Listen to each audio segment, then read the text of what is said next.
Yo, what is going on, guys? It's Designs here, and today we're back with a brand new video. Now today's video is going to be a story video, but before I get into that, I just want to ask you guys to tweet out #ObeyDesigns and put my after you put Obey Designs.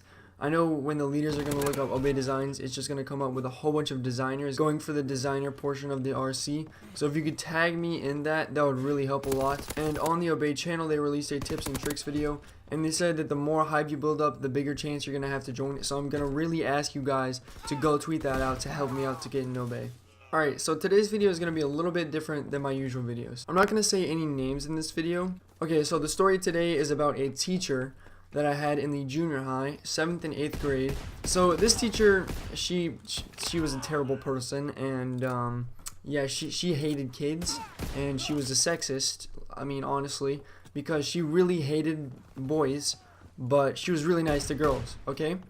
So it was me and 3 of my friends that all had the same lunch together, and then after lunch all 4 of us would go to her class, right? So for the first part of the year in 7th grade, we would just, get out of lunch and go to her class, but the principal didn't let us out of lunch until a little bit later, so we would always be late, and then she would get really mad at us and tell us that we need to hurry up. So we ended up, talking to the principal and telling him, hey, we're getting tardies and stuff because you're not letting us out. And so he understood, and he started letting us out early. We always had to go put our lunch boxes up because, you don't want to have to carry those around all day.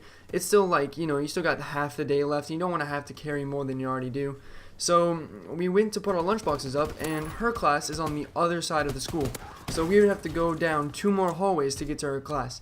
And so we would still be doing that, getting out of lunch early, and we'd still be getting late. So after we talked to the principal, and after we tried everything to be there as fast as possible, we still could not make it on time. So she was getting really, really mad at us and telling us, like, you need to be here on time, and, like, freaking out and everything. And so eventually, about halfway through the year of us being late pretty much every day, she finally just told us to, go outside so that it would be faster for us to get to her class. So we're like, okay, let's do it. So we started going outside, and, we usually get in every day. We just have to walk out, because where our lockers were when we put our lunch boxes was at the end of the 3rd hall, and then we would have to walk all the way back up and around to the very other end of the 1st hall. So basically, we were having to go from one end of the school to the other. And honestly, within 3 minutes of time, and banking on the principal letting us out of lunch at a good time, it was really hard to make it there without being late. So we started going outside, and it was much, much faster. But there was one problem. The door wasn't always unlocked. And I can understand, it's a school, you don't want to just let anyone in, so they kept the doors locked. A lot of times, we would just walk over there and knock, and there would be someone else from a different grade, where their lockers were over there, and they would just open the door for us. But every now and then, there wouldn't be anyone there, and we would just knock, and, usually a teacher or someone would come and open the door for us, right? Well, if the teacher was the teacher of the class we were going to, then she would just sit there, as we were just sitting there knocking on the door, and she would just sit there and look at us. And then she would just turn around and walk the other way. I mean, she basically just forced us to be late to class. So we would just sit there and be like, what are we doing? I mean, we're just standing outside in the freezing cold, and she's not opening the door. So then we would have to run all the way back around the school to get in the front entrance, and then run all the way up the hallway to get to her class.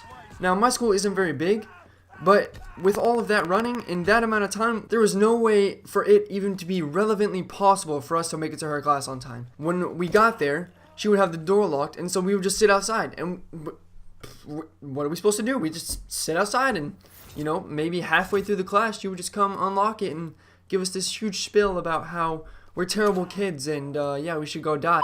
But that's not even the worst part. The worst part is, she was so fake. When you were around your parents, she would be super nice to you. Then, you go to her class the next day, and she literally is just ripping your head off, just yelling at you for every single little thing you're doing wrong in your life, because you're a failure and a loser.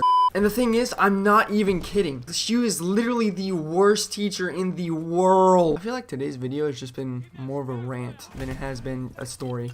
But yeah, if you liked, then drop a like. Not a dislike, but a like. And subscribe.